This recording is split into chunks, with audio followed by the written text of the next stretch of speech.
Oh, now it's live and on the air. Okay, it messed me up. Welcome to Omnibroslive. My name is Omnidog from Omnidog's Vault. Joined, as usual, with my co-host, Luis, Comics Guide 101. Luis, how you doing tonight, buddy? Hey now. Hey now. And from Week in Geekdom, Gio. Gio, how's it going? Doing pretty well. How about yourself? I think my hiccups have been cured, but I'm not sure. I feel like I have the hiccups, but we will see. I will try and soldier on through the hiccups. There you go. But you know where there are never any hiccups because everything works smooth as peanut butter. That's InStockTrades.com, our fabulous sponsor. That's right, IST, where you can get your collected editions up to 50% off. Loyalty discounts add 2% to that. Every quarter, there's an Omnibros discount. If you're in the United States and you order $50 or more in an order, you get free shipping. How do they do it? I don't know. And they also have fantastic customer service and fantastic packaging. That's InStockTrades.com. Ding, ding, ding. Nicely done. Thank you. Thank you. Very well done. It's through sheer repetition. That's what it is, man. I like the transition there. You made it work. Thank you. Thank you. Thank you. It's like a guy who's been doing that intro for the past year. Right. Yeah. So, what we are talking tonight, the Avengers Endgame trailer. What is this? Was this the third one or the fourth one? What one was this? This is the third one. The third one. Yeah, there was the one before, then there was the Super Bowl spot, if you want to count it as a trailer, and this is the third official Endgame trailer. And I wasn't going to watch it, but then it turned out to be the topic for tonight. So I had to watch it. Yes, yes. And I think it's the final trailer, too. No. I think we're going to get one more. You think we're going to get one more? I think we'll get one more the day the tickets go on sale, which is April 2nd, I want to say. So maybe like a 30-second TV spot. Yeah. I think we'll get one more with like a 30-second spot, but I think that'll be it. Okay. Well, I'm not watching that one, so don't make it a topic. You got it. Don't worry. I've already seen more than I want to see. I don't want to. I already feel like this one's going to be even better than the first one. Just because it's got Ant-Man in it and Captain Marvel. My two new favorite MCU characters. Bring on the hate. Hate me all you want. I don't care. I'm impregnable in the Batcave. There you go. So the trailer dropped, and thoughts. I'll go. Okay, Gio, what are your thoughts? It's building off of a nostalgia because if you look at the actual trailer, like it's pretty okay. Like there's nothing too major about it, but you have been with these characters since 2008. And you feel for what's happening, and it pulls at your heartstrings a little. It pulls at your nostalgia and your memory of these characters, of this unique cinematic experience. And I think that's part of the charm. Okay, I'm looking at my the Avengers first movie was 2012, and then Iron Man was 2008. Iron Man was the first. I have this is my version of a spreadsheet, is all the MCU movies printed out in front of me, like I'm going to pretend to rank them, which I am totally not going to do. But yeah, so it's been like 10, 11 years with these characters. Yes, it feels like we're reaching finally a conclusion. Something that comic books don't do. To a 10-year story. Right. Yeah. I swear to God, Jess, if they introduce another villain at the end of this for another 10 years, I'm gonna fuck my shit.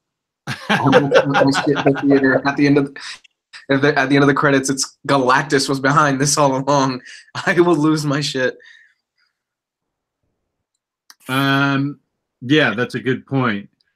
In this, we saw Space Avengers, which I thought was interesting. We saw the Avengers in like space costumes, like they're venturing into space. What else did we see? We saw what else new did we see? It looks like War Machine has like a bigger armor, which looks, frankly, it looks a little bit badass. It looks different than all the previous armors. We saw just quick reaction shots of people. We saw like classic moments in the Marvel history, like the first Iron Man movie, first Captain America movie, first Thor movie, and how they've had this epic journey. What else? We saw more of Ronan or Hawkeye, because we didn't see him in the last movie. So this was very, very Hawkeye set. A lot of people about that. Yeah, we saw a lot of Hawkeye / Ronan. We also saw Thor and Captain Marvel at the very end. You know how I've been saying that I've had like superhero fatigue and all this other stuff, and like I'm kind of getting tired of these films and everything, and I'm getting burned out, and I'm tired of basically the monotony and all this other crap. I think my feelings could be for this really come down to shit. I can't wait for this shit. Put this in my veins. God damn, that's the good shit, son. Oh my God. When that trailer music hits, when you hear that, just chills. Just chills down my back. Yeah, I said it in our chat earlier that soundtrack really riles me up. It gets me pumped. God. Oh God, I want it right now in my veins. I am genuinely, you know what? The past two trailers, I've been kind of, okay, this looks good. No, this trailer sold me. I am in on this shit opening night, and I cannot fucking wait to see this. It looks really good. They might turn Captain Marvel around on me. Probably not, but they might actually do it. I cannot wait to see this. Yeah, I'm pretty excited to see this. Just because I feel like I was left hanging off a cliff, of course, like everybody was after Infinity War. I need closure, and obviously this film's going to give it to me. But I saw a bunch of now wait a minute. I saw what else new did we see? We saw Space Avengers. We saw Captain Marvel. Did we see anything else new in this trailer? Because I watched it this morning. Let me pull up the trailer, and I could run through it real quick. And we saw a lot of Ronan. So Ronan, Space Avengers, Captain Marvel. Anything else new? I've seen this shit like 80 times by this morning already. Let's see, Endgame trailer. I'll put it up real quick. A lot of it is flashback. A lot of it is going back and looking at the previous stuff. You hear Tony talking about a flashback, and it cuts to like the first time that he escaped from that cave and everything. Right. Then it cuts in between some of the earlier Marvel movies, and I really like they use the color red in the flashbacks. Like it's in black and white, but the only color you see there is red, and it's a very powerful color. So that's half of it. Hold on, let me cut through. Okay, then you see Tony. You get a real good look at Ronan once again, and you see what we can assume is actually his daughter. I'm going to take a guess, and how would you guys feel if, because they never gave us her name, if she was actually Kate Bishop? Yeah, there was some speculation in the chat about that. Yeah. Like, because they show her working the bow, so... You know, yeah, Clint Barton, Kate Bishop, they could retcon the name. Maybe Kate Bishop is, if they ever do Young Avengers, Kate Bishop or Bishop would be her code name. and she would go by that. If she ever worked for Shield or something. So I have a strong feeling that that could be Kate Bishop, and I would be down with that. I would be totally cool with that if they retconned it that way. A lot of people were saying that, oh, it can't be Kate Bishop. I'm like, please, if you changed the Marvel. Mandarin, Marvel, and you changed the Ancient One, you can easily change it to, you know, Hawkeye's daughter being the MCU's version of Kate Bishop. I have no problem whatsoever with that change. Oh, completely. Do we even know what the wife's last name is? It might be a thing where the wife's maiden last name is Bishop, and she takes the wife's maiden name. You know, there are many different ways that they can go around that. And then we start actually getting into like the real meat of the trailer, where we see like Natasha and Clint, and they're reconnecting. What I want to see is Hulk, Banner, and Natasha kind of tie up that loose end of the story as well, because they kind of left that hanging. If you remember in Avengers 2, it was very heavily implied. Well, pretty much they were together. They were a couple, but you know, they couldn't have sex or anything like that. So, but they were together, and they never really tied up that loose end. And it was kind of implied that maybe Cap and Black Widow had a thing in Civil War, or no, it was Infinity War. I only saw it once, so I don't remember that. Or at least maybe I'm reading between the lines right now. Let's keep going through this trailer. You get that. I can't wait to see this. You get that awesome shot of Rocket on War Machine, which, yes, please, that totally makes complete sense. I was going to bring that up because if you look closely, Rocket is wearing his DNA cosmic outfit. Right. I love that. Yep. Thank you. Finally. I'm looking at it right now, that exact screen grab, and that's the exact outfit he wears in there. So finally they get that accurate. I wish, like, if the Guardians come back and we do a volume 3, give me the cosmic comic book outfits. I want to see that. That should be really interesting. It would be very interesting. I really want to see that. Will they do it? I don't know. I'm still wondering, because they pushed back Guardians 3. Guardians 3 what was it supposed to come out next year? That was the rumor. Gunn had a script done. Like, the script was done, it was ready to go, but you know, then that whole stupid thing fell through. Oh yeah. But they're still using Gunn's script, so he'll get screenplay. He should get screenplay credit for it. Plus, we had that teaser of Warlock, and I really want to see Adam Warlock in a movie. So please, let's make that happen, Marvel. I would love it. I would love Adam Warlock. I wonder who they're going to get to replace Gunn. So, I mean, the obvious choice would be Taika, but Taika has already said he won't do it. Yeah. He's refused to do it. Kind of getting back on topic, we see, just going frame for frame real quick so we can keep going. What's the overall under that we think Cap is going to die in this? It's pretty much done, right? I hope he doesn't die. I hope he retires. It's pretty much a guarantee. I mean, we see a bunch of little clips here and there of like a bunch of different members of the Avengers. They're wearing different outfits and they're training. There's one noticeably with Natasha where she's shooting at a target and she's got blonde hair. And then we see that the scene that I'm curious about, and this is the second time that they've shown this, is the one with Steve Rogers holding the shield and he tightens the buckle.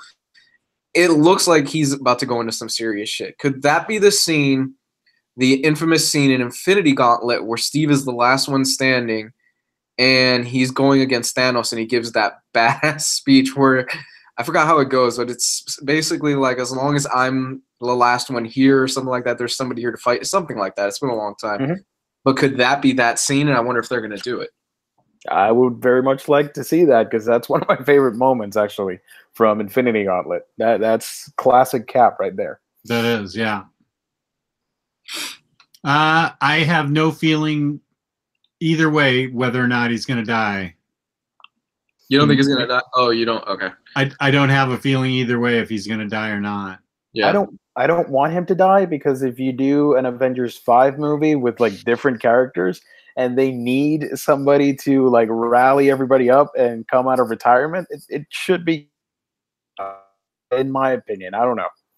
Well, I mean, I think Steve dies and Tony retires. Like he finally is done with the whole thing, and they kind of have to close off the arc with him and Pepper, because in the last film he proposed.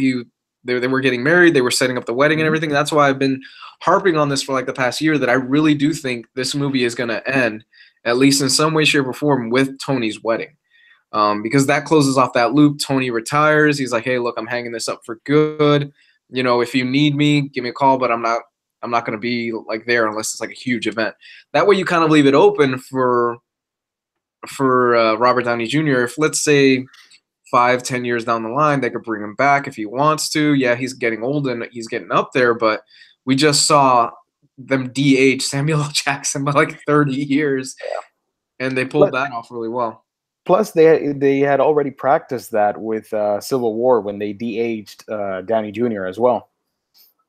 So it's not out of the realm of possibility. There's also certain rumors online suggesting that maybe, and this is all just speculation, not even rumors, suggesting that maybe Cap goes back in time and he actually chooses to stay back there with Peggy Carter in some way, shape, or form. Who knows how that plays out. But I think one of the more iconic scenes of this short trailer is where you see them all walking out and they're wearing that white and red outfit. And it's a team outfit. We've never seen them wear a team outfit. Right. In all the films, they've just worn their solo gear and stuff like. No, this is a team outfit, and this signifies that they're finally together as a team. And I can't believe they actually have Nebula on this team. It's a very weird roster. Nebula is just there because of pure hate. That's all it is. And that's my phone. Let's see, anything else? And like you said, Gio, Rhodey looks like he's wearing the gorilla suit from Umbrella Academy. He looks huge in that thing. It's almost I don't know. It looks pretty cool. It's all but confirmed that this is a time travel movie. So I'm gonna assume this is them about to go back in time or whatever it is to the first event in New York, because we've seen pictures of them filming what looks like them younger. Like they've all got their haircuts, they've all got the old suits and from that first movie. So how that ties in, I don't necessarily know. We still don't know a lot about this, but we do know that time travel plays a huge role in this. And you know my stance on time travel in most films, where I'm like, that can get You're messy. taking your information from internet rumor that time travel plays a role in this? No. They're legit photos of them on set wearing costumes like from the first Avengers movie, and they've got gear on their hand. And it's all but confirmed this is a time travel movie. It's a time travel heist movie, I think is what they're saying. What, so they heist the time gem and go back in time? Well, they don't even need the time gem. Because remember Scott Lang, he was in the quantum realm, and through the quantum realm, he's able to kind of phase through time.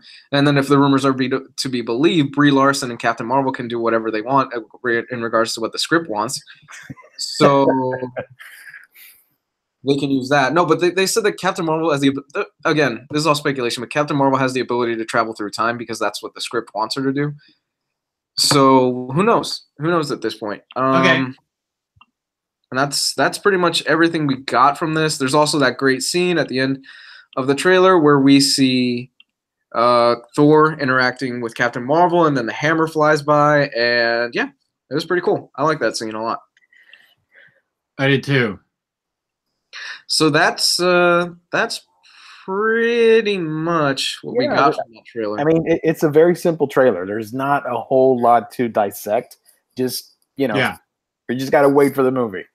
Yeah, that's really all it is. And I'm good with this until the movie comes out. I don't really need anything else. I'm good. And that was the Infinity War trailer. I mean, as far as trailers go, I think it just gave me just the right amount of information. I don't necessarily know what's going on or what's going to happen. But I am curious, and I am interested to see where it goes. I don't want more information than what they gave me. I mean, they gave me plenty. I don't want anything more. So you're good just to go dark. Unless they showed Thanos fishing in a fishing pond. That would have been cool. Enjoying his retirement. Or flying the helicopter.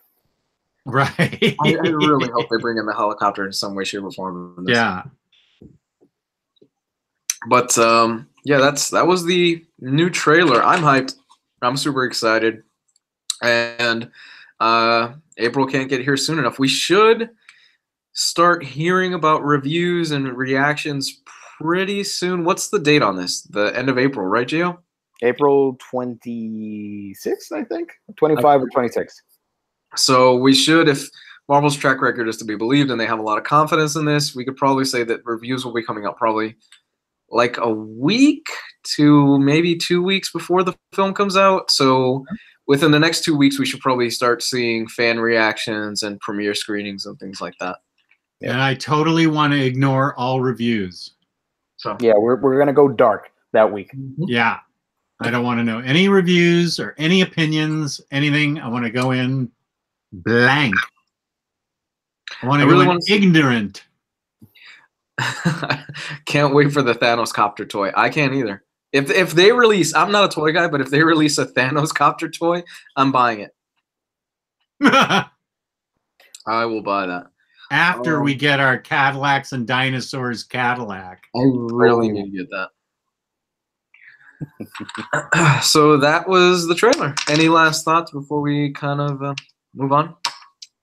No, I will say tomorrow I am going to buy my tickets for Shazam. Oh, are you going to go to the screening? No, I'm not going to go to the early screening. I'm going to go to the Alamo big room for it. There's still plenty of seats for it, April 5th. Nice. I'm going to get awesome seats for it for me and my movie buddy. And first I'm going to make sure she's going to be in town.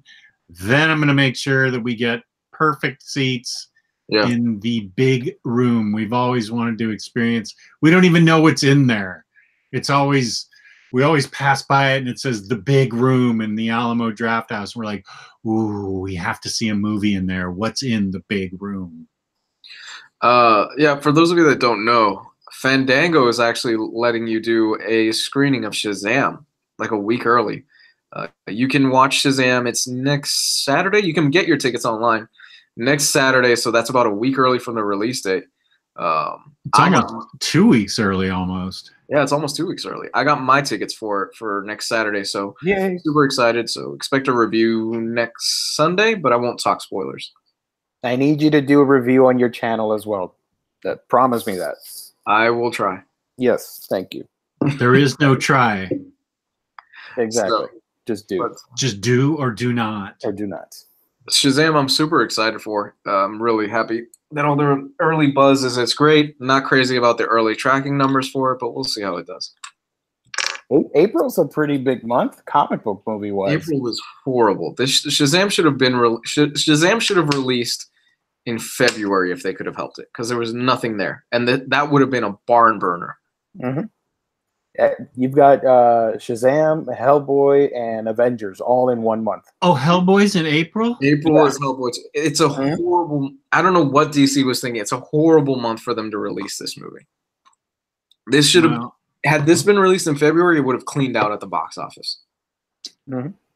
Oh, well, I'm going anyway, so I'm going to all three. Exactly. That's the right attitude. That's right. I'm going to 2 out of 3. You're not. You still think Hellboy's your Vietnam? Hellboy is my. It has Mila Jovovich, man. She hasn't been anything good since Fifth Element. Am I wrong, Gio? She hasn't been anything good since Fifth Element. Look at the track record. Yeah, I mean, God bless her, but like, I don't. Fifth Element and maybe a few dramas here and there, but I don't know. Her track record is pretty spotty. Yeah, I mean, I like the first Resident Evil movie for what it's worth. Yeah, she's doing Monster Hunter too, by the way, the video game adaptation. Oh, that's gonna do great. Yeah, okay, that's gonna do well. God, there is no hope for Hellboy. It's not a good sign when the director is on Facebook saying, "I don't know what that was when the first trailer came out. I don't know what that was. That wasn't the movie I made." Ooh. So, did somebody? Speaking of movies, we have another topic tonight, right? Yes, you. We do. It was sort of my idea. I thought it would be fun if we could maybe rank all the Marvel movies, the 21 films that have been released so far. Oh God. I thought it was easy. Apparently, my co-host thought it was a little bit difficult. It gets difficult once you get to the good ones. Now, just a word to the chat. Movies are subjective. Oh yeah. Okay? So these are just our opinions. They're not facts. These are just our opinions. Your opinions will differ from our opinions, and we're just saying them as entertainment value. So I'm sure you're going to disagree with us. Just keep it civil, or we'll put you in fucking timeout. There you go. That's the right mindset. Except for my list, and my list is God, and it is fact. There you go. My list is a mess. This was tough, man. This was really tough. It was pretty easy for me. Was it really? Yeah. I spent like 30 minutes on it, and that's it. At like 9 in the morning, chatting with you guys. This took me like an hour to do. I've only got mine in groupings. I just can't. You guys are way more of movie critics than I am. So and I know you've seen all of these more than once, and I just can't. I just can't. So I'm gonna have them in groupings. That's okay. I know my favorites. I know my least favorites, and then there's going to be a whole bunch of gugh in the middle. That's perfectly fine. That's okay. We can do whatever we want. It's our show. Right. That's right. So, how are we going to do this? From the worst, quote unquote, to the best one? That's just Gio. You can start off and then go from worst to best. Okay. For my 21st pick, this is a no-brainer. Sorry for those of you who love this movie. I start my ranking with Thor: Dark World as my least favorite movie. I think that's across the board, isn't it? Yeah. I mean, yeah, that was mine too. Yeah, I agree. Yeah, that movie was plagued with production problems. They had to fly in another director, and it was just a giant mess from the beginning. It was horrible. Yeah. I still think the human cast was a waste in those movies. Kat Dennings? Denning and Portman and that other dude and the comedic relief. Wait, Kat Dennings was in that movie? Yeah, she plays the annoying sidekick. Mm-hmm. I don't even remember her. And like she falls in love with like this scrawny dude. Yeah. I have no idea what his purpose is. Then you had the whole Malekith thing where he just wanted to kill everybody, and that's it. And that's such a shame because Malekith is such a damn good character. Mm-hmm. God, that was 6 years ago. I don't even remember hardly. I just remember that it was hard to follow. Yet nobody remembers that movie, Jess. Almost nobody does. And as far as Incredible Hulk goes, I never saw it, so I can't vote for it. What? I didn't even know it was part of the MCU. I gotta watch it now. It's good. No, Edward Norton. I actually like Edward Norton more as Bruce Banner. Then wait, who was the first one? Was he the first one? He was the first Bruce. Well, he was the first Bruce in MCU proper, but I liked his take on Bruce. Eric Bana was the first one, right? No, that's not MCU canon. The John Woo film doesn't count. Oh, all right. Where it has the giant dogs and Mickey Rourke is crazy and I never saw that one either, so it doesn't matter. Don't watch it. It's horrible. Nick Nolte was the bad guy. Nick Nolte, not Mickey Rourke. Okay, well, I never saw Incredible Hulk, so I can't vote for it. That was good. I liked it. It was really good. It's a shame Norton was so hard to work with. It's a shame Norton was so hard to work with on set. Oh, yeah, for sure. But, Ruffalo's good, too. Yeah. I just really like Norton as Banner, but I like Ruffalo as well. So. All right, Okay. go. What's our number 20? If anybody wants to go first. If not, I'll do it. Okay, my number 20 in this ranking is Iron Man 3. I'm sorry. I know a lot of people think like this is some edgy movie, but as soon as we got that Mandarin reveal, I checked myself out of that movie. I'm sorry. I really liked what they were going with that terrorist interpretation, all that stuff. And the twist is pretty clever. I'll give you that. It's pretty cool. It's something contemporary. I just didn't like it. I wanted what they were teasing, but then when it happened, I'm like, I don't like it as much. Plus, we only get like 6 or 10 minutes of Iron Man. I don't know. Wow, so you liked Iron Man 2 over 3? Oh yeah. At least with Iron Man 2, we had Black Widow and we had other world-building concepts introduced into the cinematic universe. That aspect puts it above number 3 for me, but I do recognize that number 2 sucks as well. It'll show up shortly, so don't worry. Like I'm not. Don't get ahead of yourselves. Don't think like, oh, this jerk is gonna place at number 3. No. It's still down there. I didn't hate Iron Man 2 as much as everybody else did. Yeah. Plus, you had Mickey Rourke with a cockatiel and whipping things around. What's not to love? Yeah. But with Iron Man 3, to conclude my statement, it was a interesting movie with the whole extremist plot, but I just think I really didn't like the whole AIM twist. I don't know. I don't know how you guys feel about that movie. I thought I wanted a certain brand, and I got a great value brand instead. You got the generic. Yeah. So what is your number 20? Oh, you want me to go? Sure. Okay, are we just going to do 20 and then rotate and then just go down the list like that? Yeah, sure. Okay, let's do that. Jess, do you want to go? I didn't do it that way, so I'm going to wait until the end and just give you my groupings because I couldn't rank them. Okay. Yeah, that's fair. Gio, it's funny that you put Iron Man 3 there because I put Iron Man 2 in that spot.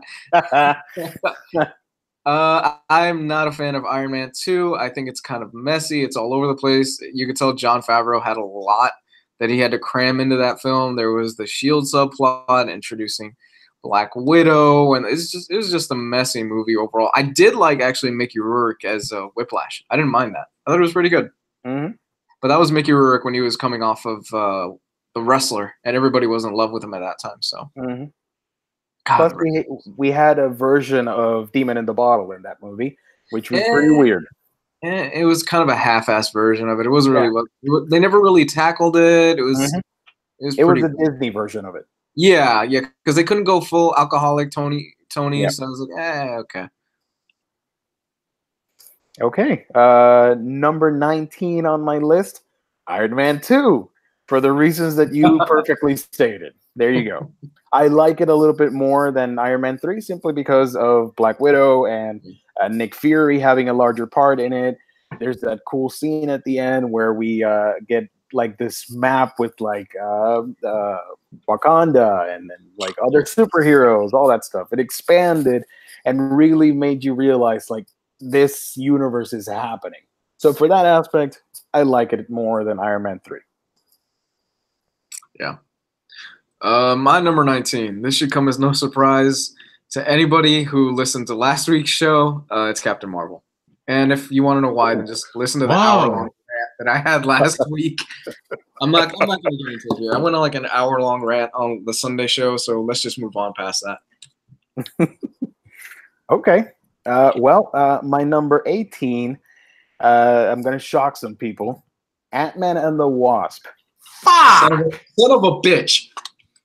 Get up. I'm cutting you off right now. God damn you. Really? I love that movie. Yeah. Over Captain Marvel. Really? Yeah. It's fun, but it didn't really do anything for me. I wanted to see this mostly because Wasp is actually one of my favorite Avengers.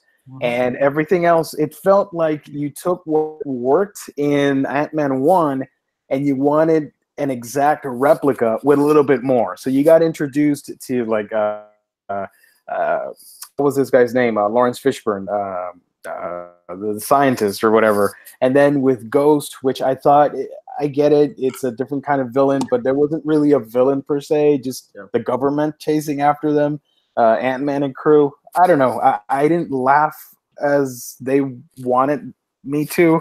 It was a very weird movie. I thought it was perfectly okay, serviceable.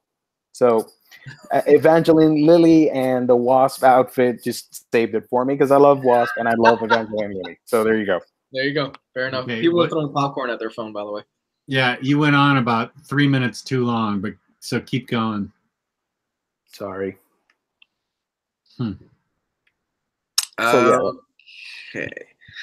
My next choice. What are we at? 18? Is this 18? Mm-hmm. Okay, yeah. 18.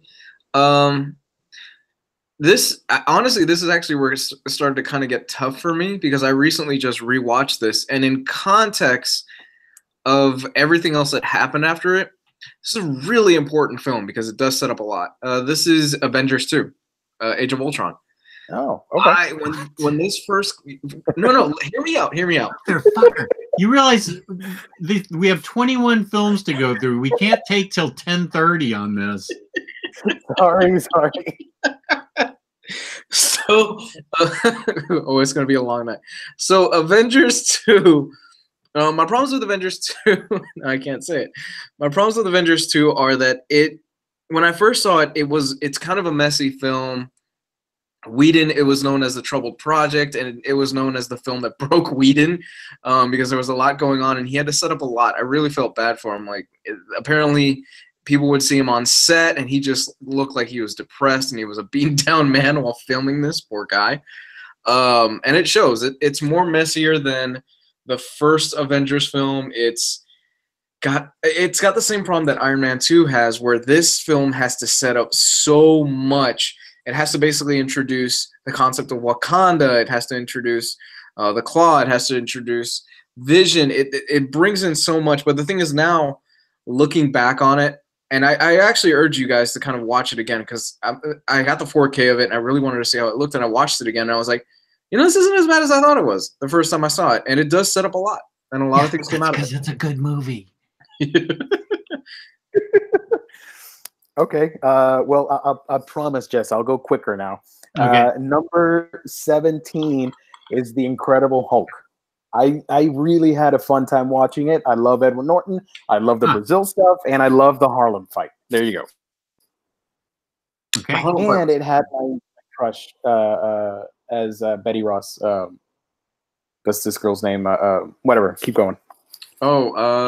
Steven Tyler's daughter? Daughter. Yeah. Is it Liv Tyler? I don't know. Liv Tyler, yeah. Liv Tyler. Thank you. That's one of my celebrity crushes. So I was really happy about that. So yeah, please continue. Okay. Let's see. After Avengers 2, I have Iron Man 3.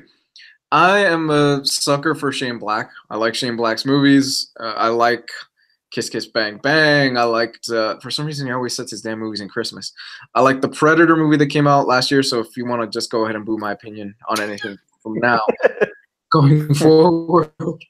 But I had a good time with Iron Man 3. It's not a traditional Iron Man film, but I do think that the ending sequence of Iron Man 3 is the best out of the 3 Iron Man films that came before it. They do a lot of creative stuff with the different suits and things like that. The Mandarin twist that came with it, I wasn't crazy about it. I didn't care for it. It's a bit of a bait and switch, and it was kind of like, you're kind of fooling the audience into thinking you're going to go one way. And not only that, you're wasting Ben Kingsley, who is a fucking phenomenal actor. What a waste of a great actor. Yep. So for that, I'm putting it down there on the list, and I know Jess just wants me to hurry up, so I'm kind of scared of him. Let's go, because he controls my money. Number 16, I picked Captain Marvel because I thought it was serviceable as well. I liked it more than the other ones, but yeah, number 16.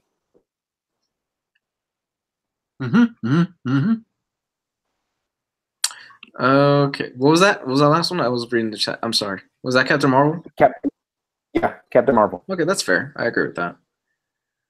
Next one on my list is the first Ant-Man.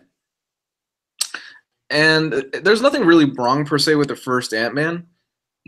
Fun family movie. These are the films that really are more kind of the palate cleanser in between like the more darker, more gritty MCU films that come. I agree with that. Yeah, and they're fun. I really dig the first Ant-Man. It's a fun family popcorn film that you could just take your kids to. Everybody walks out, they feel great about it, and you have a good time.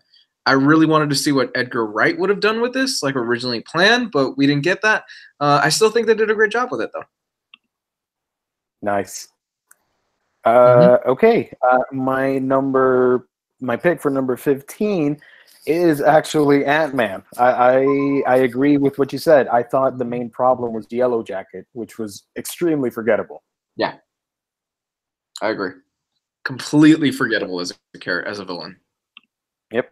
And that was really a huge problem with a lot of the Marvel villains until we got to what was a Winter Soldier. That's when we started really hammering down the villain thing. Good point.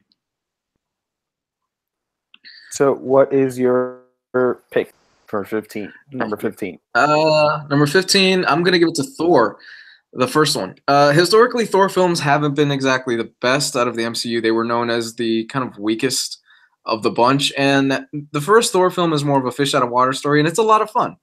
There's nothing wrong with it. Like a lot of these films that you're going to hear, there's nothing wrong with these films coming up. It's just since then we've had so many other great films that just topple these out of this list. I still remember the first time I went to see Thor. I thought it was a great, fun movie, and yeah, you could go in and just have a good time. And it showed that Chris Hemsworth, he's actually got some acting chops as far as like comedy. He can actually make you laugh. So I dug it. I dug Thor, and that's going to be on my list there. All right. Number 14 for me, Doctor Strange. I thought the main issue I had with Doctor Strange is that it's like a magical Iron Man story, but otherwise it's a fun movie. I thought maybe they could have taken out Dormammu. I thought that was a little bit rushed, in my honest opinion, but it's a fun movie nonetheless. Okay, cool. That's fair. The next one on my list, we're at 14 now, correct? Guardians 2. I didn't care for Guardians 2. It's a beautiful 4K disc. If you have the proper setup, it looks incredible on your TV.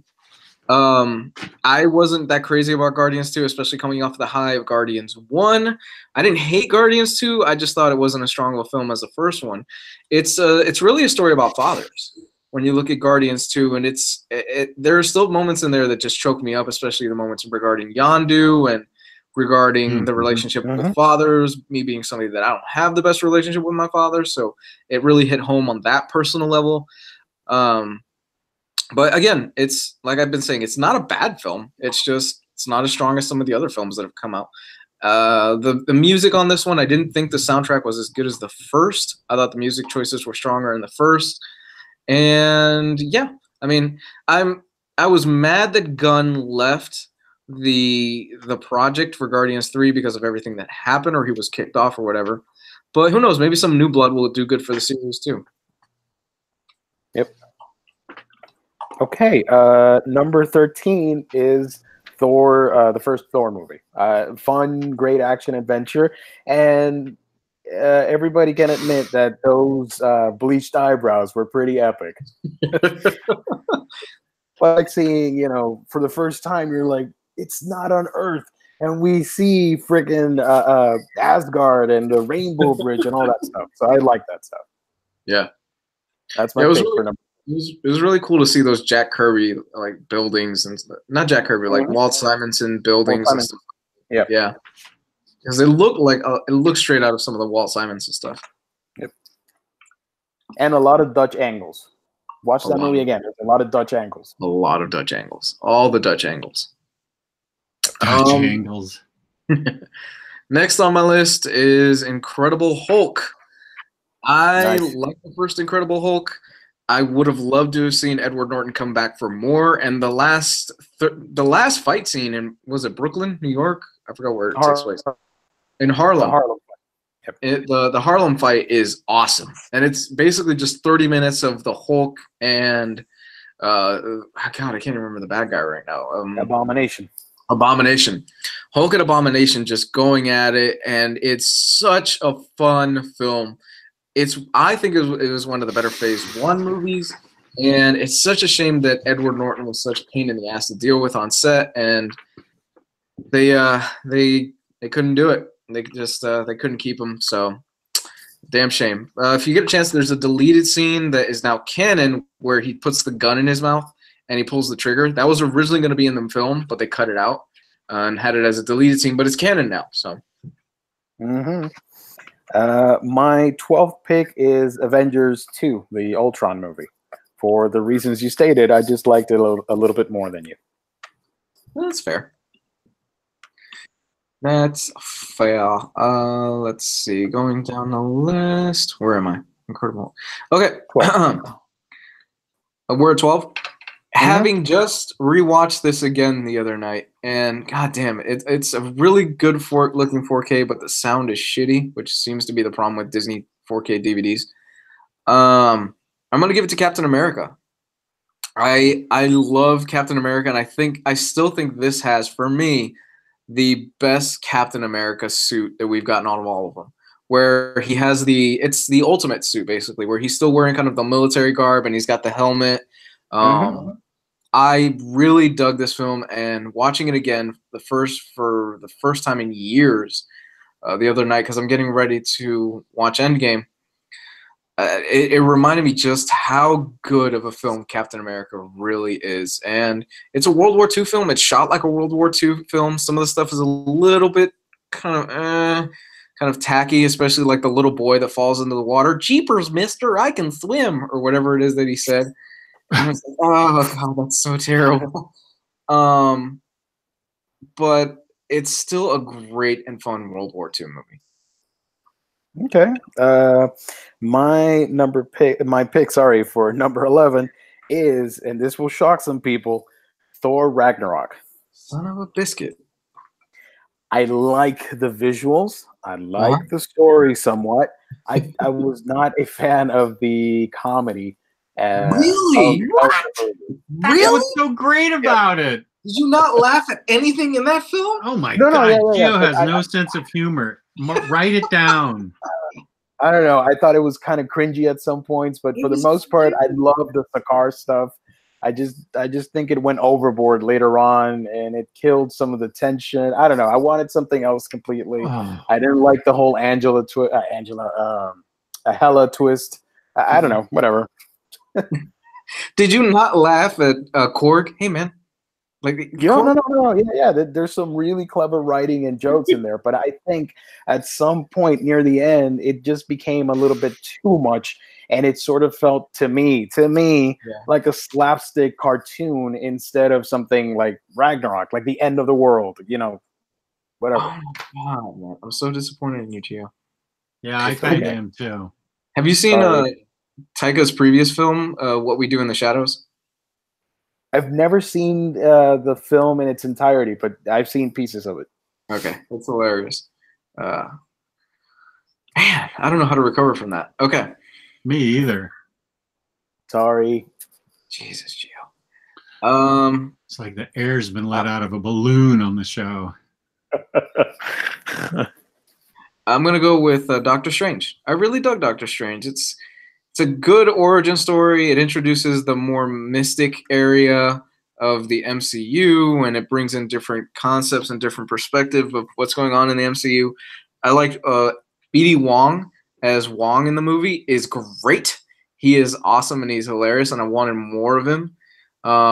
Stephen Strange, I like the arc that they give him in the film, and I think they overall just nail Stephen Strange. And Benedict Cumberbatch is a fucking great choice, man. They nailed it with that casting. And even before he was cast, everybody was like, no, it's Benedict Cumberbatch. There was fan art everywhere. Do you remember this? There was fan art everywhere. Everybody wanted Benedict Cumberbatch to get cast. And when he did, everybody was like, oh shit, they really nailed it. I can't wait for the next Doctor Strange. I really dug it. It's a fun film. You know my problem with time travel and everything. I'm not crazy about it, but I really think that they handle it really well. There you go. My pick for number 10 is Captain America: The First Avenger for the reasons you stated earlier. Okay. My next one. This is the one that kicked off everything. How can I not have this high up on my list? I'm gonna go with the original Iron Man. I still remember the first time that we got footage of the film. Do you remember this? You probably don't, but it was years and years ago when we got that first little glimpse of Iron Man. He was shooting across the sky, and he was just, you didn't see who the actor was or anything. It was just him shooting across the sky, and then the afterburner jets kicked in and you just flew off the screen real quick. Yeah, it was a little I think I remember. Yeah, I still remember that. And Iron Man will always have a special place in my heart because it did kick off the MCU. It brought back Robert Downey Jr. from the brink of pretty much not having a career. And it showed everybody, wow, Jon Favreau is a solid director. I think he did a few things before that. I forgot what. But Jon Favreau can direct a superhero movie. Third act is a little bit weak in Iron Man. The main villain is what it is. You can kind of see it coming from a mile away. But it's still a good movie. It's a bit dated with references. Like in the film, he has a sidekick, and he talks about MySpace. Wow. Yeah, watch that again.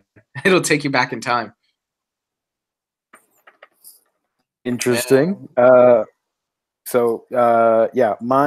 pick for number 9 is Guardians of the Galaxy 2.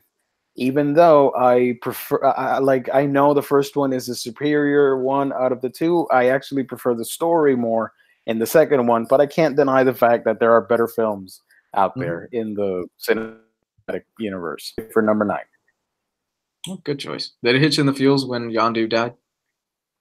Oh, yeah. And like the whole scene, I was falling. Yep. Yeah. Hey, y'all, I'm Mary Poppins. It was a beautiful send-off to a character. Plus, I'm just a Michael Rooker fanboy. Dude's awesome. That was yep. Okay. Next up on my list is the movie that Gio hated, Thor Ragnarok. I hate it. Oh, come on. You're going to get hate mail. Thor Ragnarok really way to turn around a series that after Thor 2, I was like, well, this series is pretty much done. And in comes Taika Waititi, who is known for doing kind of smaller indie comedies. And I saw What We Do in the Shadows for the first time the other night. If you guys haven't seen this, go see What We Do in the Shadows. It's a vampire comedy, and it's hilarious. And it's getting a TV show on FX pretty soon. Perfect choice for this. Taika's a little bit out there. He's a little weird, and he's known for being a little weird, and he was the perfect cast for this. Just expanding the scope of Thor and going full cosmic with it and going full just Jack Kirby designs and crazy out there aliens. I love this film. I've probably seen Thor Ragnarok at least since it came out on 4K 6-7 times, and I laugh every single time at some of those scenes. I think it's great, and it's a beautiful looking 4K. There you go. My pick for number 8, this might stir up some emotions. It is Captain America: Civil War. Wow. Simply because I didn't feel this was exactly a 100% solo Captain America movie. It honestly is Avengers 2.5. And I wanted more out of, like when we saw Winter Soldier, I wanted more of that. I wanted a solo Cap adventure. I didn't necessarily need 100 people fighting. It was cool and epic, but I wanted more of what we got with Winter Soldier. So that's why it's so low in my list. No, I totally agree, man. I 100% agree with you. I like Civil War, but it's not a Captain America movie. They should have just dropped the Captain America thing and it's Avengers 2.5. It came off of Avengers 2, and that's basically what this is. It's another Avengers movie, and there's nothing wrong with that. It's still a fun movie, and I say that because that's actually next up on my list, and for the same reasons you just gave. There you go. So my pick for number 7, again, a little controversy here. I picked Black Panther. It's an awesome movie with one of the best villains. However, I don't like the decision at the end of the movie to get rid of your main villain. And I don't know. I just don't think like a Black.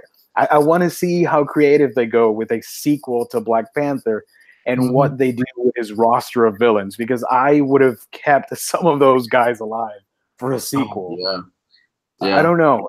Plus, I didn't like the whole final act, the Tron CGI fight at the end. I didn't really like that stuff, nor did I like the cheetah Black Panther costume for Killmonger. I thought that was a little bit unnecessary. But for that reason alone, for the third act, I bumped it down in my list. You don't think there's any other angry young black man out there that can take Killmonger's place? I mean, I'll admit I'm not 100% knowledgeable on Black Panther's road gallery, so I think you should have kept Killmonger alive. I don't know. Spoilers. Yeah, this is an old film. This is like a year-old film. My next choice, actually, well, I'll get into that when I get to Black Panther. My next choice is Spider-Man: Homecoming. Yes. We're starting to kind of wind down the list, and Spider-Man: Homecoming is such a great introduction to Spider-Man into the MCU proper. Yes, he was in Civil War, but to me, this is actually his first real proper appearance where he gets his own film. I love the fact that we don't have to sit through the fucking origin again. Yes. Oh my God, how many times do I have to see, with great power comes great responsibility, and he just dies. I'm done. I don't need to see it. I'm good. Nobody else needs to see it. Okay? Everybody knows he gets bit by a spider. That's it. That's all you fucking need to know about Spider-Man. You're good. Coming off of the Andrew Garfield films, which were, oh man, whoo, that last one was hot trash. This was a breath of fresh air. It was actually an actor who looked like he was supposed to be in high school, not an actor that when he goes to the high school, the cops would be showing up there going, "Come here, sir." What is up, my fellow kids? You know, it's Tom Holland. Tom Holland is nailed Peter Parker for me. He gets the character. He understands that he's a little bit weird and a little bit off center, but that's part of the character. And he's charming in the sense that he's not Andrew Garfield, but I blame the writing on that. In those two films, Andrew Garfield was a complete dick to Aunt May throughout both films. And here he has the gorgeous Marissa Tomei as Aunt May, which we're just getting Aunt May younger and younger as we go on with these movies. Pretty soon she's just going to be a 20-year-old hot Latina. Which, by the way, Marvel, call me. I'm so down for that. But it's a great movie. It's a fun movie. I love what they did with the Vulture. I love that they introduced some of the Rogues Gallery. We got a kind of cameo appearance of the Scorpion in there. We established that Miles Morales is in the MCU in a certain capacity. So with his popularity rising, especially now with Spider-Verse and the Spider-Man game, I think it's only a matter of time before we get a proper Spider-Man movie with Miles Morales. But that's probably years down the road when Tom Holland's a little bit older. Yeah, that's my pick for right there. Okay, we're moving to number 6, right? So I actually picked number 6, Homecoming as well. Okay. For the same reasons you stated. And I think, that's my personal opinion, that in my top 5 villains, I got to put at number 5, Vulture. I really, really, really liked Keaton's performance as Vulture, and he played it perfectly. Yeah, he was great. And they gave him a reason for why he was a bad guy. And they gave him exactly why he was. That scene in the car was awesome. Yeah. Yep. Yeah. I'm sitting on the edge of my seat just tense the whole time like, oh, shit. When he's grilling Peter in the back seat, that was just masterful. David Cloud Spider-Verse. I'm sorry. Yeah. No. Spider-Verse would be my number 1, but it doesn't technically count. Yeah, sadly. And it introduced us Scorpion, which is my favorite Spider-Man villain, so I'm very happy about that. Ooh, you think we'll get him in the suit in the next one? I really, really, really, really hope so. Please, let's make that happen in Spider-Man 3 or whatever. Like, I love Scorpion. He's my favorite. Ever since I was a kid, he's one of my favorite comic book villains, regardless of his power level. They have to build up to Sinister Six eventually. Oh yeah, I mean, we already have 3 of them. We got Shocker, Scorpion, and Vulture. Now we have Mysterio, and you just need Kraven and Doc Ock, and we're good to go. Yeah. So number 5. Number 5 for me is Iron Man, the first Iron Man movie, for the reasons you stated. Next up on my list, I'm going to give it to Black Panther. Nice. I mean, Black Panther has its issues, most of which you already stated, Gio. The third act, it's just a giant CG fest, and I was like, okay, I'm not feeling as much as the first act. But I love Killmonger as a villain. For me, Killmonger to me is the best villain the MCU has had. Absolutely. I loved him as a villain. Even more than Thanos, I liked him more as a villain. No question. Killmonger to me, it really is the best part about that film. You take Killmonger out, and it's still a solid movie, but I think Michael B. Jordan's portrayal as Killmonger, as a guy who's conflicted about where he belongs between these two cultures, is great. I really loved it. And the last words that he gives right before he dies, bury me with my ancestors, like my ancestors in the ocean or something like that. Yeah. Just beautifully written by Michael Kugler, who the guy's what? He's got Creed, he's got Fruitvale Station, he's got Black Panther. The guy, he's knocking it out of the park with every single film that he's putting out. And he's so young. He's our age. He's early 30s. I know. And he loves anime, Gio. What was that? Sorry? He loves anime, Gio. Oh, yeah. Killmonger's from Dragon Ball. I got Gio so excited I blew out his internet. I think T'Challa is actually probably the weakest character in the film. He was better. There's so many interesting things in that movie. But I think, in my opinion, he was better in Civil War. Just saying. Yeah, he was. No, I agree. He was. I think all the side characters introducing the universe of Wakanda is awesome, and they absolutely nailed the look. Not only that, but just the cultural importance that film had. We saw people go into the theaters wearing dashikis, African garbs. It's insane. It really was. It was just a cultural impact that I have not seen in a film in a long time. There you go. My pick for number 4 is the first Guardians of the Galaxy movie. Yeah. An instant classic. You're taking... Like, I love the Marvel Cosmic, and to my surprise, now everybody, their grandparents know who the hell Rocket Raccoon and Groot are.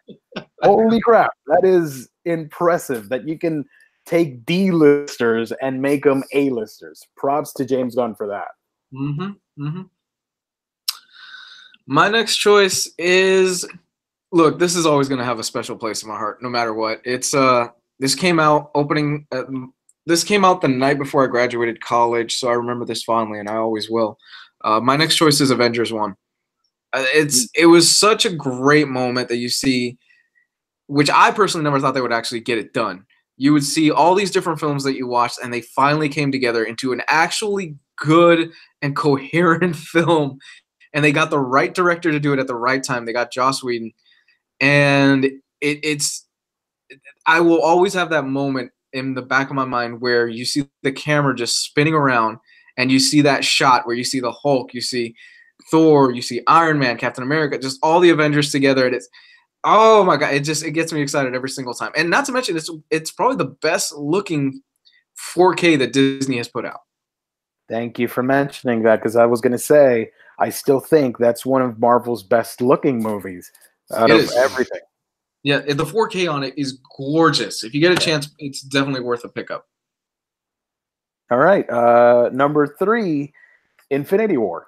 An epic in the making. It is amazing. The introduction of Thanos, and just the darkness of that movie, and the realization that, heroes don't necessarily win 100% of the time. And Thanos with his epiphany and the whole saving the universe through his methods, all that stuff. It made for a very solid action experience, unlike anything I've seen. Fair enough. Mostly because I put it at number 3 as well. Infinity War is my number 3 choice. A great film. Everything that was coming that's they've been working on for 10 years led up to Infinity War. We finally got Thanos proper, not him sitting on his space lazy boy. And they retooled his backstory and what he actually wants to do with the Infinity Gauntlet in a way that I think actually works for films, because, you know, I was kind of worried about that, because I'm like, oh, he really wants to fall in love with the living incarnation of death. How's that going to work in a film? But they made it work. And it you know, he's a character with great motivation. Infinity War is a film that should not work. It really shouldn't. It doesn't really have a main character. Its third act is like an hour and a half to like an hour long. And I guess Thanos kind of fits the bill as the main character, but not really. And it's just all over the place, but they make it work, and it's great. Yep. My pick for number 2 is the first Avengers movie, for the reasons that you stated as well. Very nice.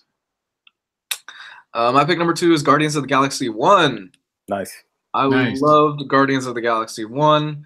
It's one of those movies that whenever I was having like a depression spell or feeling really bad or just feeling down, I would put it on and it would cheer me up. And it's just a breath of fresh air. And who knew? James Gunn, a guy who came from Trauma Films, making not even B movies, C movies that were just schlock and shock movies. And he made Slither and then Super. And then he comes out and he brings us this. A guy who really didn't have anything on his track record that would prove he could do this. And he puts out Guardians of the Galaxy, and he makes characters like Rocket Raccoon, Drax the Destroyer, who, if you were to ask the general movie-going audience before this movie came out, hey, do you know who Rocket Raccoon or Drax the Destroyer is? They'd be like, what the fuck is a Rocket Raccoon? You know, he brought them into the limelight. Yep. And here it is, the number 1 pick for each before I give my top 10. We got the same one. If everybody's keeping score, we've got the same one. Captain America, Winter Soldier. Of course. I mean, it's the best one, hands down. There's no other choice. That movie and Dark Knight from Nolan proved that the medium comic book movies can be something special, something else. It can give you thrills like any other serious Oscar-worthy masterpiece. And the Russos did a phenomenal job. I love every single scene in Winter Soldier, the Hydra reveal, Winter Soldier fighting Cap in the streets, Falcon flying for the first time. It had a little bit of everything. Yeah, I mean, what else can we say? I mean, Winter Soldier, man, that could have been a film that could have gone really wrong, and it's probably, I'm gonna say it's probably in the top 3, top 5 of the best modern day comic book runs that we've ever had. Ed Brubaker's run on Captain America is by far the definitive run on that character. I mean, it's not even fucking close with who the best writer for Captain America has been. Bringing back Bucky, a character who everybody said was, no, Bucky can't be brought back, and he brought him back, and he made him badass, and he brought him back in a way that justified bringing him back, was just a miracle. The film itself, you know, everything you've said already, the action scenes are great. They're filmed great. They actually pull back the camera and you can see what's going on. Unlike a problem that I have in a certain film that just came out over the past 2 weeks. You can tell every single knife move that Winter Soldier is using on Steve. I love Winter Soldier. And for those of you out there that are saying, oh, I don't like my movies being political or anything, guess what, bitch? Winter Soldier is a political spy film. Yeah. Through and through. It's a political spy film from the very beginning of that film to the very end. So if you liked Winter Soldier, you like political movies. Exactly. Plus, there you have it. Yeah, there you go. Now here's my top 10. All right. That's what I've been waiting for. Your top 10. Let's see. Starting at the bottom 20, I hated Winter Soldier. No, I'm kidding. Oh, my God. It's Bizarro. My top 10, you guys have already talked about all of them, so I'll only add color when I can. I also had Captain America Civil War in there in the top 10. I also had Avengers Age of Ultron in my top 10 because I loved it when I saw the Vision. The hair on my arm stood up. I thought that was bitchin'. I forgot he was in that movie, and I just thought it was amazing. I loved the Avengers, and I loved, number 3, the original Avengers, because I didn't even know you could get that many heroes into a movie and make it work. So there's 3 of my top 10. The original Iron Man. I love that movie. So that's number 4. You already talked about it. Let's see. Avengers, Iron Man, Captain America, Civil War, blah, blah, blah, blah, blah. Guardians of the Galaxy. That movie is just fun. It's the only one of all these movies that I've seen probably 5 times.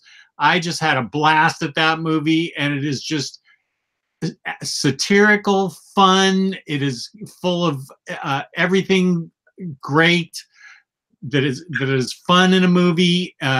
I just dug the heck out of Nova Corps in it, and I dug the heck out of all those actors in it. It did a great job. Just makes me smile thinking about it. Let's see. Captain America Winter Soldier, for all the reasons you already said. So that's 1, 2, 3, 4, 5, 6. And then every single movie on this last page. Thor Ragnarok in my top 10 because it's hilarious. It's funny. It's fun. There's plenty of action. I mean, Thor in a battle arena saying, I know him from work. It's so great. I mean, Chris Hemsworth does a great job with comedy in that movie. It introduces so many cool elements, and Hulk hulking out and hulking down and hulking back up, and Valkyrie's drunk in it and everything. And there's so much great stuff in it. It's all great. God, I loved Ragnarok.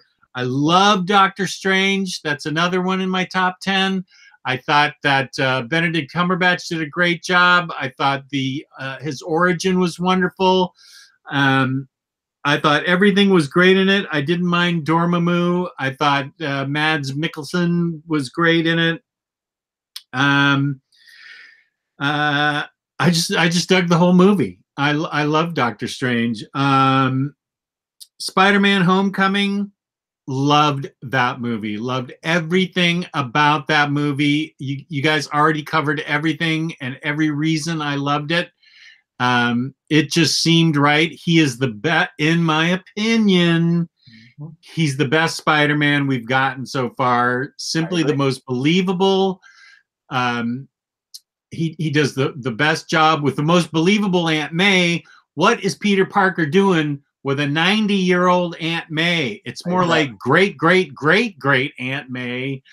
He's got a believable Aunt May. It doesn't hurt that it's Marissa Tomei.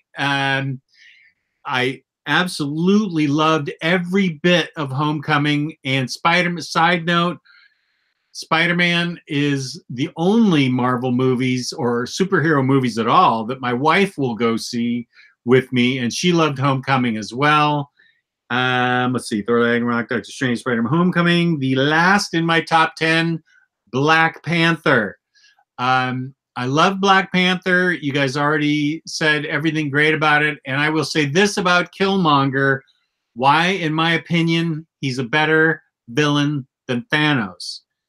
Thanos, completely made up, not believable, from a different planet. Doesn't exist. Killmonger, you take an angry young black man, give him weapons, incentive, riches, and power. Any young black man, put him in that situation, you got a villain. Especially in today's America, that can totally happen. Today's America, pluck him off the street. Yeah. You got Killmonger. Yeah, he's totally doesn't take much. When you got the foot on when my race has the foot on the throat of a people for 400 years, and you give them any little way to get even, you got a villain. So that's why he's the most realistic villain in comic book history. Oh, 100%. And Killmonger makes a great statement when he says, our people are dying out there of like starvation, disease, and all this stuff, and you're hoarding all this technology, all these resources and things like that that can save them. Right. 100%. Absolutely. And too bad that's a little bit of politics in a movie, and any movie that has any kind of meaningful story to it, it's going to have a little politics in it, and that's the way it goes. Mm-hmm. That's right. 100% correct. Nailed it. So, I mean, it was fun. We got our list out of the way. We found out that Gio hates comedy. Oh, gosh. Gio's the guy that goes to the stand-up comedy club and just doesn't laugh, and he sits in the front row just to shake the comedian on stage. I knew that was going to happen, but I took the risk anyways. I don't know. I love the movie. Don't get me wrong. I love all comic book movies. Well, most of them. But I don't know. I don't know. I just thought it was a little bit overkill near the end. But whatever. You thought it was a bit too much on the comedy. It's like that final scene where Hela's fighting and everybody's like this epic moment where it's the big fight, and then Hulk jumps out, Bruce Banner jumps out, and then he just falls flat, and you think he's gonna die or whatever. It just completely deflates any sense of urgency, or it reminded me of a cartoon. I went like, oh, okay, well, yeah, clearly the good guys are gonna win, and things will get a big laugh at the end. And I kind of didn't want that specifically. Mm-hmm. But the comedy's good. Like I mentioned earlier, I love the part of the whole thing with Sakaar and all that stuff. I loved it, but it was just a little bit too much. Plus, really, the devil's anus jokes like that, where I'm like, that made me laugh, and it made Jess laugh. I don't know. I guess I'm an old dude or whatever. Caldwell Comics, why are you trying to stir up shit in the chat? Jess, when will you be doing the Silver Age Silver Surfer Omni giveaway? Never, Caldwell Comics. Don't try and stir up shit in the chat. Oh, boy. I never said I was going to do that. Stop that. That's crazy talk. ETL, what comedian hurt you, Gio? Sorry. I know a lot of people like that movie, so I apologize. No, don't apologize. It's your opinion. Movies are like comic books. They're subjective. You like what you like, and you don't like what you don't like. That's the way it goes. These are only opinions. Even though your opinion can be wrong. I didn't say that. We totally get it. Also, for those wondering, my list will get reshuffled, and probably Endgame will be in the top 3 when it comes out as well. So, oh man, watch Endgame be terrible. No, it's gonna be great. Like it's the Matrix 3. Or it could be a Return of the Jedi. Oh yeah, that's probably more than likely. We're gonna come back. Yeah, Endgame was great, but it was kind of weird when they broke out into a Bollywood dance.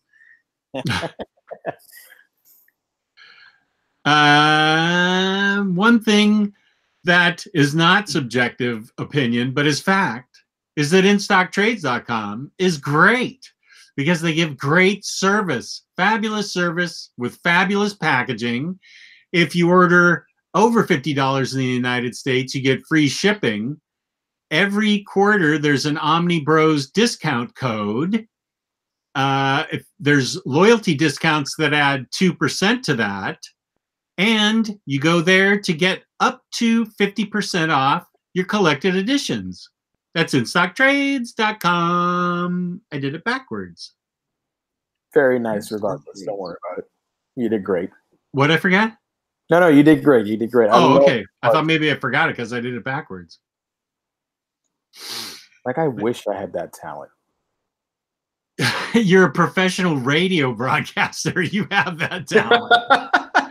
Yeah, I mean, but it's so fluid and nice, and the segues are beautiful. I love it. Yeah, thank you. I take that as a compliment since you're a pro. Yeah, no, I mean, from my radio background, like, I love hearing. I hear that stuff constantly. You do such amazing work. I love it. Oh my gosh, well, that is a huge compliment. Thank you, Gio. I appreciate it. I really do appreciate it, considering you do it for a living. Ryan Barrett, why do I all of a sudden I feel the need to spend money with InStockTrades.com? It's because you should. You That's should. right. You're supposed to. The Berserk hardcover went back in stock today. Ah. Ooh, yes, please get that. It's superb. Somebody's mentioning Aladdin in the chat. Do you want to bring it up real quick before we get out of here? No. Sorry. We'll talk about it Sunday with the movie.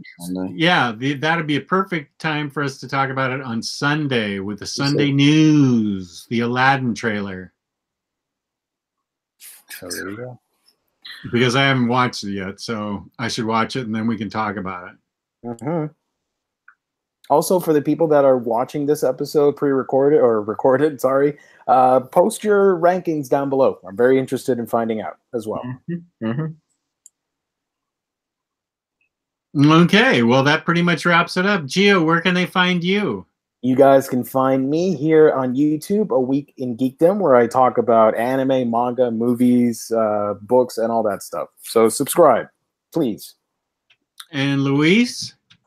You can find me at Comics Guide 101 on Facebook and Twitter. And you can find me, Omnidog, on Omnidog's Vault on YouTube and Omnidogs_Vault on Instagram. So, on behalf of my fellow OmniBros and InStockTrades.com, peace and love, peace and love. Bye. Night, everybody.